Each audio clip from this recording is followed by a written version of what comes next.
So this little painting project was, what should I say? It was nerve-wracking, frustrating, ridiculously difficult, more than I bargained for, yeah, all of the above. And naturally, the final result is stupendously underwhelming.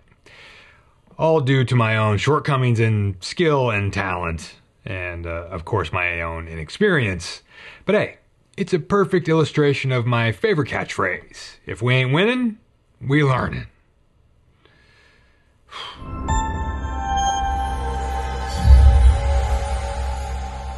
Greetings, good humans, and welcome to Tabletop Alchemy, where sometimes we take on an extra 45 millimeters from a place of bold hubris, and we get taught some lessons. And we thank our patrons for not judging us too much. So, you know, mostly we tabletop gamers paint up piles of roughly 30mm scale miniatures for our games, and yes, we paint up monsters and larger miniatures for use in those games, but I personally have not tackled too many of those in my current return foyer, my current foray for... This is gonna go well, I can tell already. I haven't tackled too many larger miniatures in my current foray into the hobby, even though I do have quite a few larger figures in the pile of opportunity, waiting to be painted. But a while back, I went on an Etsy bender, which I know you know what I'm talking about. Don't pretend like you don't. And I bought 3 75mm figures when I had gone on there just to buy one, and I decided to work on what I thought would be the easiest of the 3, which is also my least favorite of the 3, relatively speaking. Now, it's definitely too cheesecake for me, this figure, but when I saw it on Etsy, I was like, that looks like it could be painted up like a Brahm painting. And I've always remembered this painting of his, and I thought, that's how I want to do this model's skin tone. Just like the overall look, maybe. Now, this is a 3D print, and it arrived all in one piece, except for the base, so I dug through my box of random bases and found this one that seemed to work the best. It's basically like a giant shattered pirate doubloon, right? So I had to pin the figure to the base, and I did that by drilling some holes into the bottom of the boots and adding chunks of paperclip wire for stability, and then just, you know, use some super glue to lock it in place. I mean, it's pretty light because it's 3D resin, so should be okay. Now, the first thing I decided to paint was the skin tone, and I made 2 distinct errors here. One was the decision to paint the skin first, and the other was to use transparent or contrast style paint. In hindsight, which I actually realized kind of early on in the process, I think transparent paint would be fine if I had painted the skin last. And the reason for this is that the transparent paint over a zenithal primer results in a finish or look or whatever that is not really correctable after the fact. So if I accidentally hit the skin with some other paint while working on other parts of the model, I'm just kind of doomed. And, you know, that's not foreshadowing at all. Nope. But alas, at this stage of the project, the process seemed fine to me, and I just ran full steam ahead without thinking enough about it. Anyway, here I'm using the lightest express color, thinned down with medium so that I can shade it down further in later steps, you know, later layers or whatever. That's kind of how you do shading with transparent paints. You know, you shade down versus highlighting up like you do with traditional paints. I mean, with traditional paints, you can shade up or down or sideways, whatever, however you want.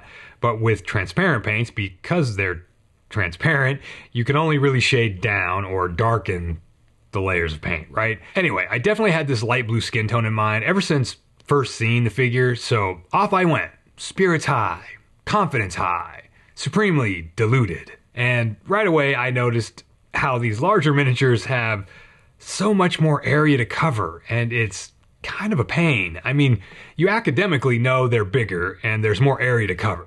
But until you start putting the paint down, the real scope just doesn't actually register. I mean, at least with me it didn't, until I started putting brush to model, right? So she's wearing all kinds of leather bits, and I went in with this straight willow bark express color to start the leather, figuring I'd have to darken it down, and I was kind of wrestling with how to do all the straps and sort of delineate the different parts, like the straps and the other stuff, because I didn't want it all to become just like one color with no definition. We'll see how successful I was or was not at the end. Now, these areas where the leather bits meet the skin bits, leather bits and skin bits, what is this, Texas Chainsaw Massacre? I don't know. Anyway, this is where I started to freak out a little bit because I know I'm going to have to like basically pinstripe paint these meeting areas or seams or whatever you want to call these zones where the skin meets the leather and where the road meets the rubber, the skin meets the leather. Anyway, moving on. There's not going to be much I can do about mistakes because it's very hard to replicate a transparent paint job over a mistake because it has its own baked in sort of shading due to that zenithal undercoat. So I did what any self-respecting, highly skilled painter does. I stayed away from those areas like the coward that I am. Now, the brown tone is too light, so I'm washing it down with Greasy Black Express Color because Greasy Black has more transparency than the normal black, and it even has like a slight greenish tint to it that makes it different from the straight black paint.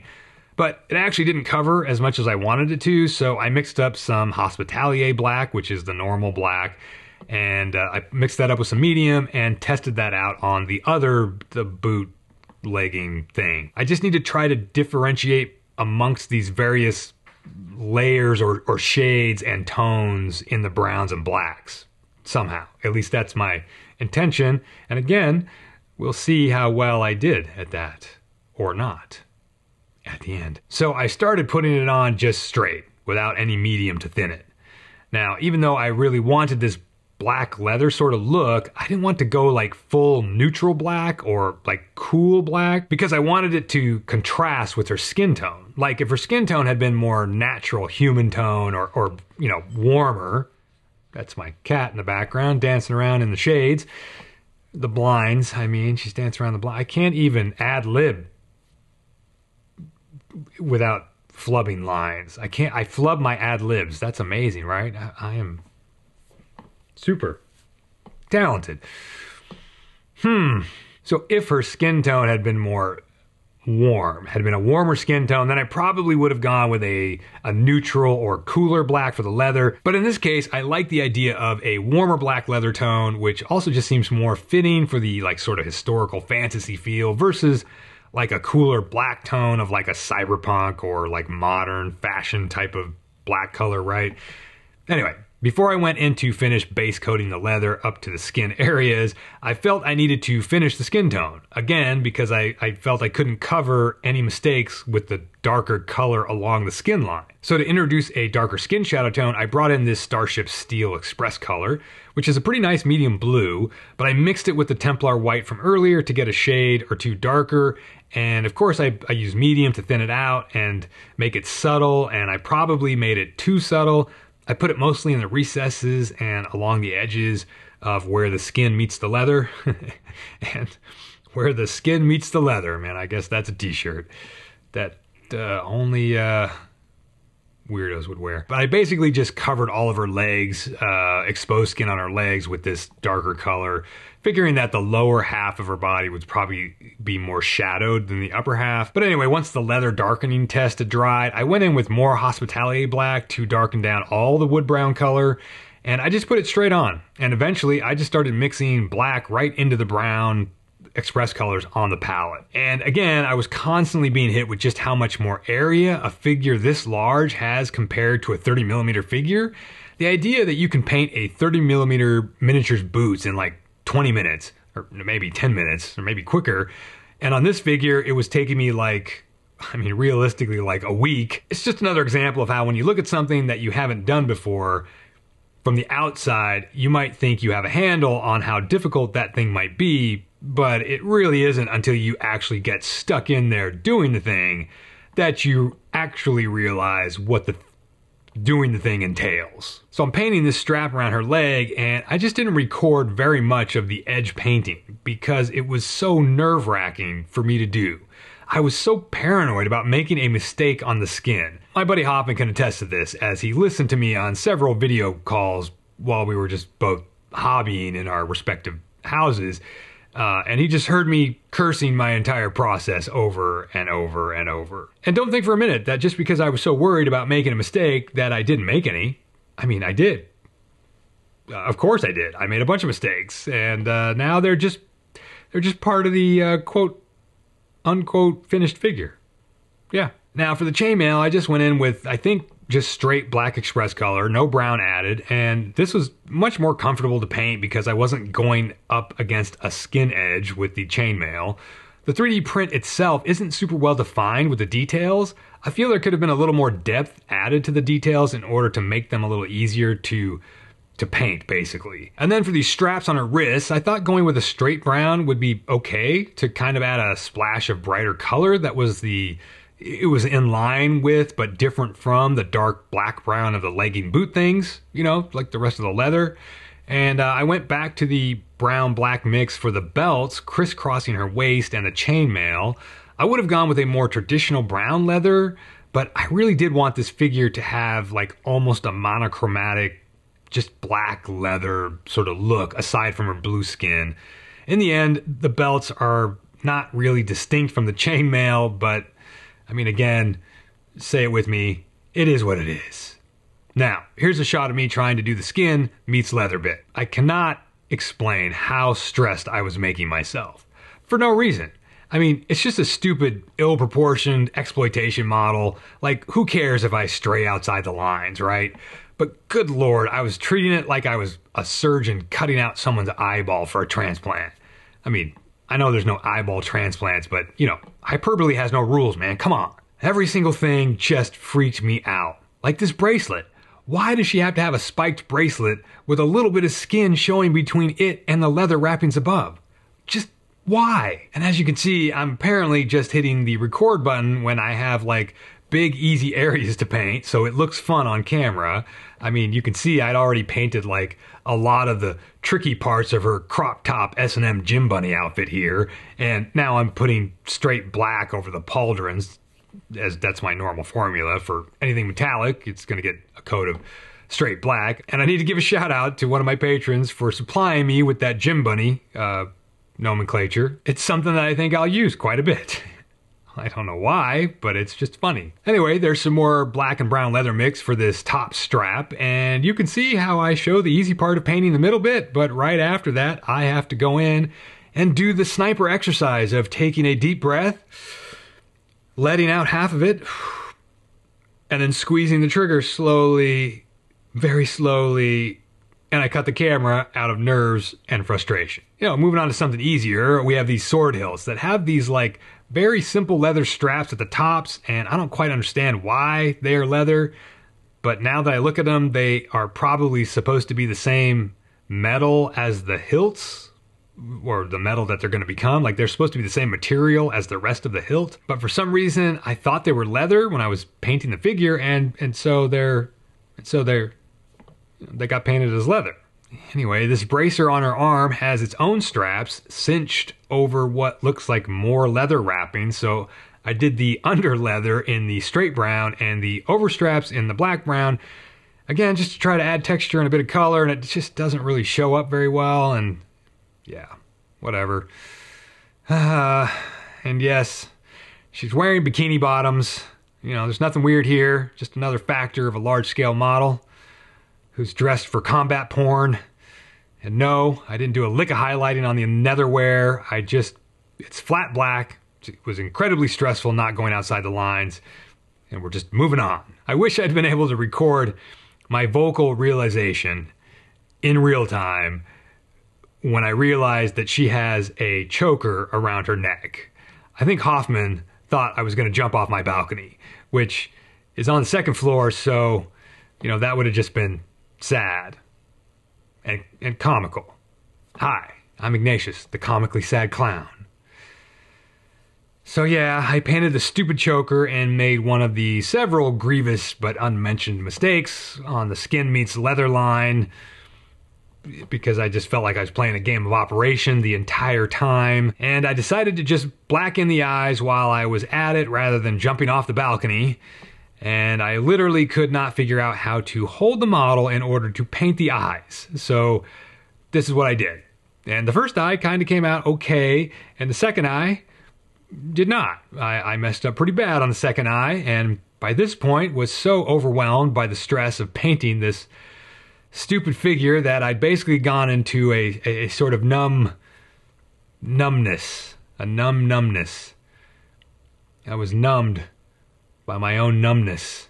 I also had a really difficult time seeing what I was trying to paint from the angle I needed to put the figure in to actually apply the paint. I had this trouble later while painting the lips too. There's something going on with the way the light falls on the model, so when I held it upright and looked at it, I could see the definition of the eyes and where the color needed to go, and the same with the lips. But when I turned the model to paint it, I could no longer see where the paint was supposed to go. It was just super frustrating.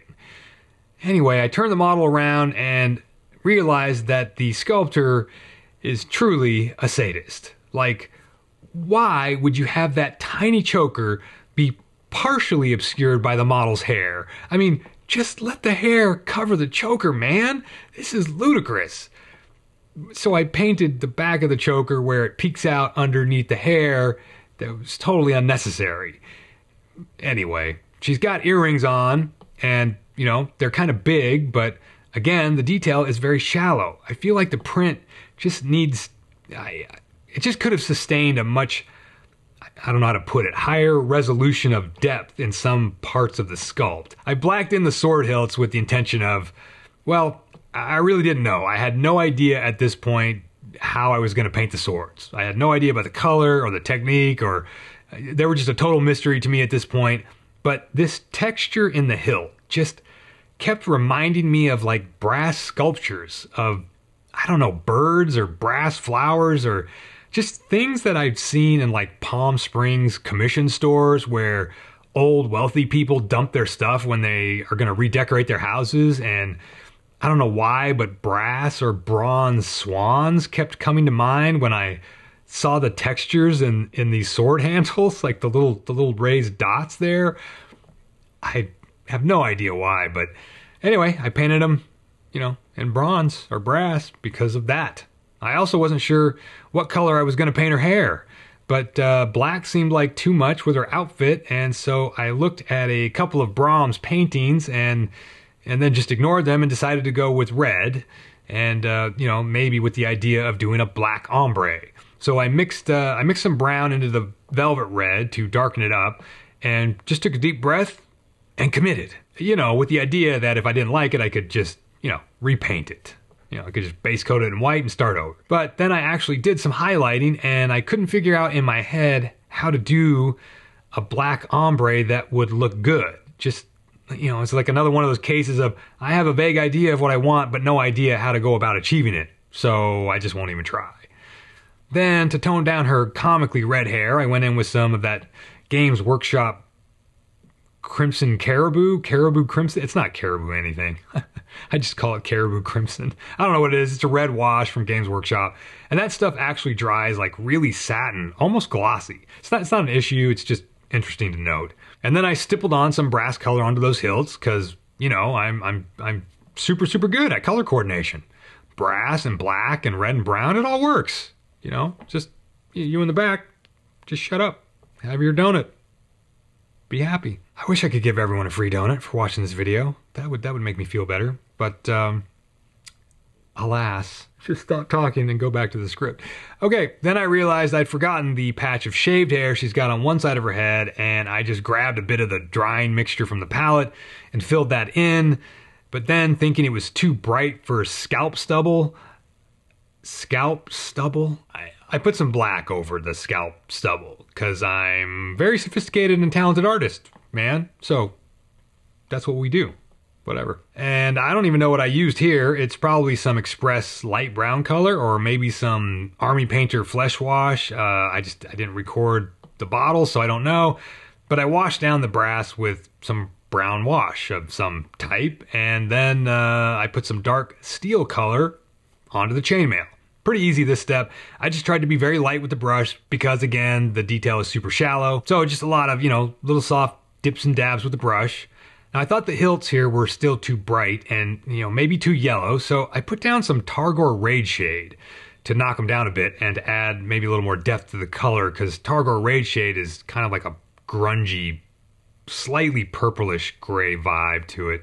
And then I started dotting some of that steel color around on other edges and things, but I must have thought I turned the camera off or something, because I did not paint any of this anywhere near the center of the screen. Again, professional.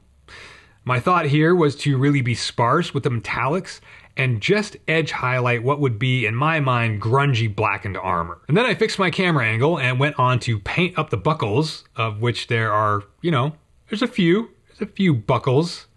There are many, many buckles and straps, and they all got some kind of dash of the silver metallic. Now, she has this sort of, I guess, like armband, like it seems like it's a metallic armband, like a snake or dragon motif, wrapped around her jacket arm, and I painted that in a warmer metallic.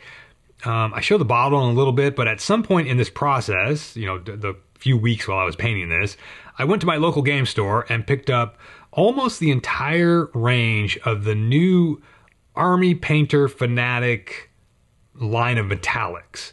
I didn't get any of their regular paints, but the metallics I wanted to try out. And, we're always looking for good metallics as mini painters, right?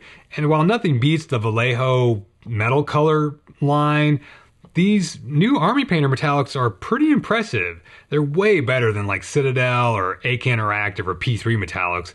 They are very fluid, and they have great coverage, and they stay useful on the wet palette for quite a while.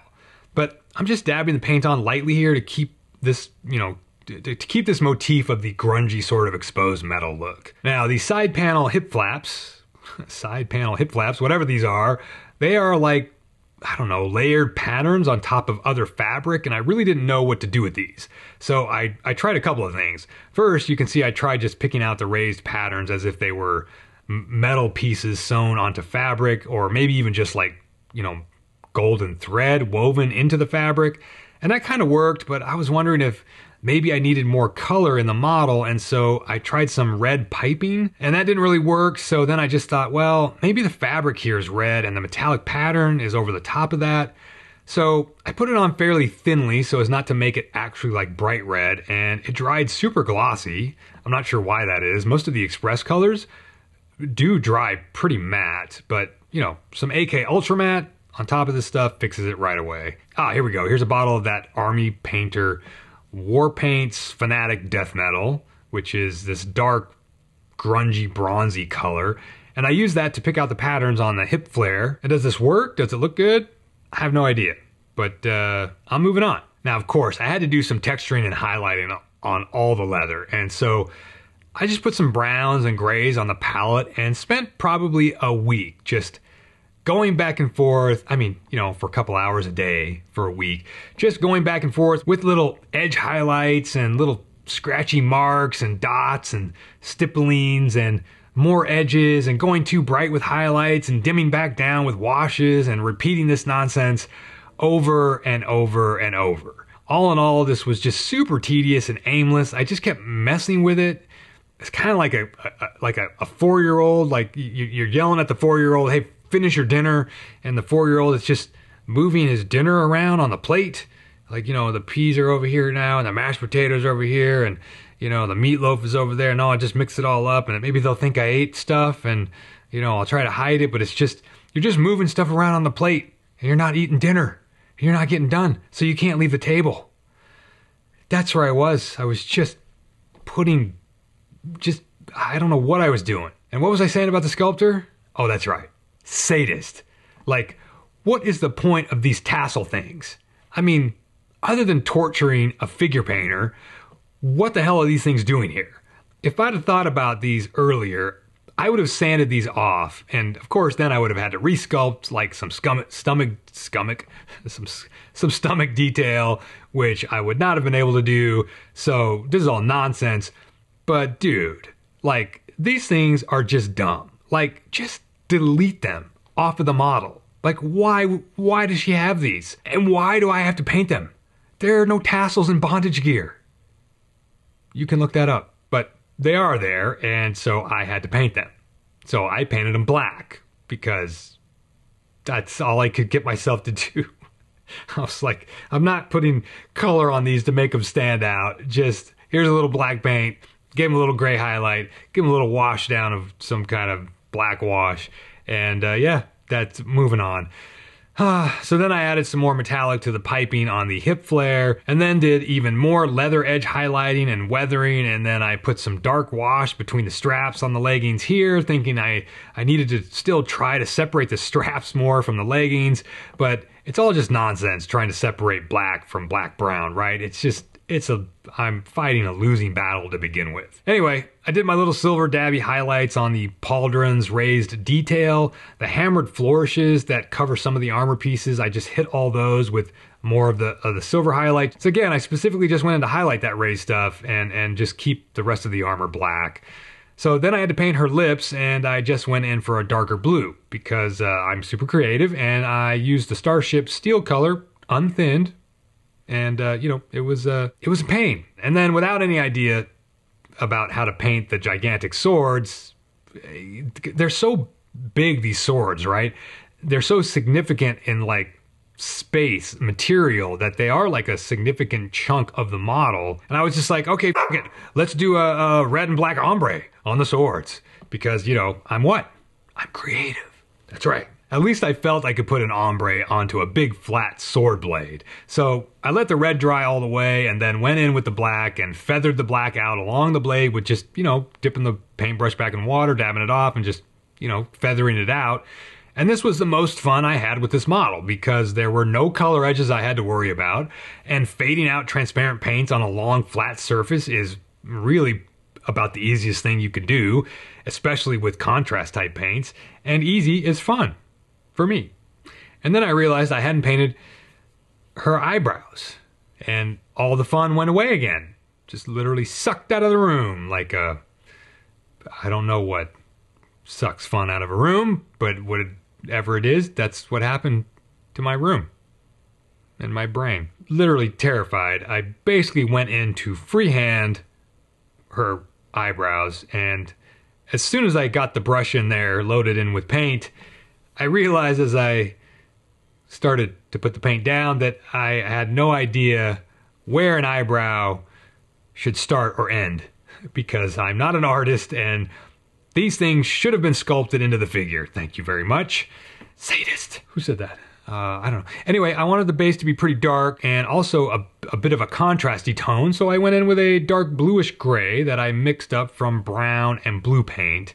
I put that in all the deep parts of the base and the underside of all the rocks, and then the top faces of the textured broken stone I went in with a lighter gray to pick out amongst the darker recesses. And then I failed to record this, but I dry brushed all that, and the base got really bright again. And so some multicolored washes go down next, and then that was still too bright and bothering me. So to knock the base down darker, I actually went in with a mix of blue and black ink and a little bit of water, and that seemed to work pretty good. I wanted the base to not overwhelm the figure or not be brighter than the figure, right? So then off camera, I went tuft happy and put down a bunch of tufts, and they look absolutely ridiculous color-wise, and maybe even ridiculous placement-wise, because maybe I should have just left them off and only put down one or two. But I didn't. I put down a coral reef's worth and then went to work painting them, which I've never really done before. I've never painted over tufts, but I know people do that. But these just had to be knocked down in color tones and luminosity tone, I guess. And with some greasy black express paint, I just was able to do that. And I think that stuff worked pretty good here for darkening and desaturating the groundwork, all based around the idea that we want the viewer's eyes to go to the miniature's face first, right? Which, of course, is the first thing on this miniature your eyes are drawn to, right? Yeah. But overall, I'm actually pretty unsatisfied with this miniature. In fact, it's probably the most unfinished miniature I've done for a video so far. I should really go back in and, just work on shading down the skin a lot more. I mean, her face is super flat and her hair is cartoonish at best. The leather armor is maybe kind of okay. It's not anything like what I thought I would do with it, but I don't know how to do what I want to do with it. Obviously, it could be much better, but the skin is what bothers me the most, and how flat the face is. And actually, the lighting for the photography kind of flattened it out even more. It's actually there's a little bit more definition when you see it like in person, but not much. And it does look like I spent, a whole day on the figure and, not like 3 weeks. But, as we always say, we can always go back and keep painting, even though we all know we probably won't. But as I said at the very beginning, I definitely learned some things about approaching a 75mm model, and I am actually looking forward to painting another 75mm model. I actually like the other two 75mm figures I have. I like them more, and so maybe it's good I got some frustrating lessons, slapped across my face with this figure that I don't even care for much sculpt-wise. But anyway, I tried something new, and that's really the name of the game, right?